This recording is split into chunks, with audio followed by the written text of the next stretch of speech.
Continuano le giornate di sensibilizzazione su un gravissimo tema sociale che è quello della malattia dell'Alzheimer. Oggi qui ci troviamo presso una struttura religiosa e con il vostro centro sempre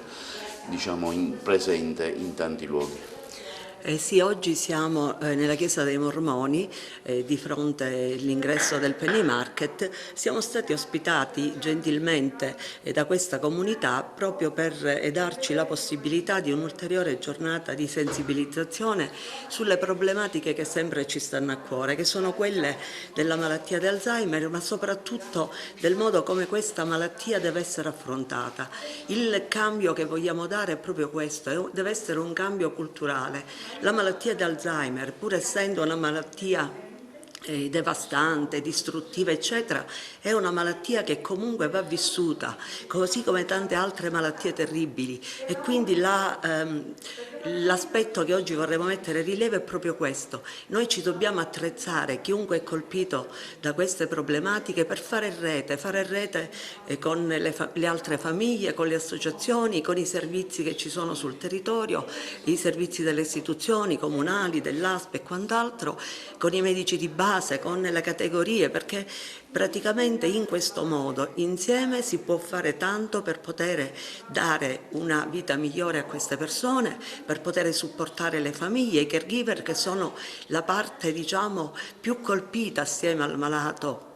di questa patologia, perché proprio per le particolarità della malattia l'assistenza è continua, la persona che assiste diventa anch'essa un po' malata, permettetevi di dirlo, e quello che noi vogliamo dare è un aiuto a queste famiglie, un sostegno, perché solo facendo rete si possono fare dei passi avanti, si può effettivamente si possono trovare quelle che sono soluzioni, a volte sono anche più semplici di quanto pensiamo. E anche l'OPI di Agrigento ha voluto mostrare, vicinanza a questa tematica dell'Alzheimer, che è ormai delle vicende che sono presenti tutti i giorni e quasi in gran parte delle famiglie. L'OPI di Agrigento è sempre stato vicino a queste esigenze delle famiglie. L'amministrazione comunale ovviamente è impegnata anche su questo tema, sebbene la carenza strutturale di fondi è una tragedia che ci attanaglia, soprattutto perché quando vediamo questo tipo di situazioni e queste necessità impellenti avremmo bisogno veramente di fondi molto superiori rispetto a quelli di cui disponiamo. Noi con quei pochi mezzi che riusciamo a recuperare da fondi regionali, dalla 328, da diversi altri canali, allora cerchiamo di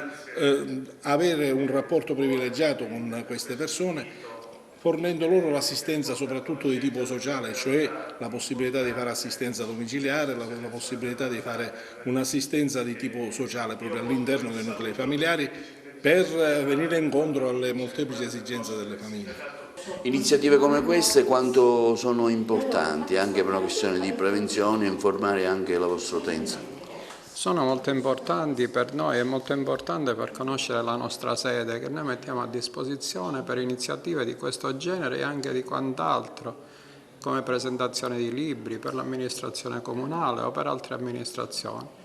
Tutto quanto c'è di buono in questa società che può essere portato, noi offriamo la nostra sede gratuitamente. Tra l'altro è un tema molto importante questo. L'Alzheimer mi tocca anche da vicino, perché io ho avuto tra l'altro mia madre che ha sofferto di Alzheimer e poi è morta e deceduta, e quindi mi tocca molto da vicino.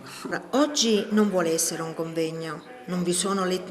relazioni accademiche, ma vuole essere un incontro con le famiglie, non solo con le famiglie che hanno in casa persone con l'Alzheimer, ma anche quelle che ancora non sono venuti a contatto con questa realtà, che è una realtà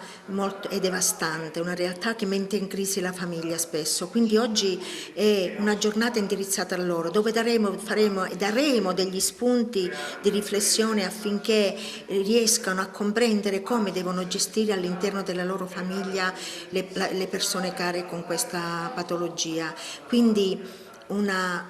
sensibilizzazione che andrebbe poi diffusa a tutta la popolazione e specialmente, e forse in seguito lo faremo, nelle scuole secondarie e secondarie superiori. Quindi oggi faremo un discorso su quella che è la solitudine a cui va incontro la famiglia quando non è supportata adeguatamente e non ha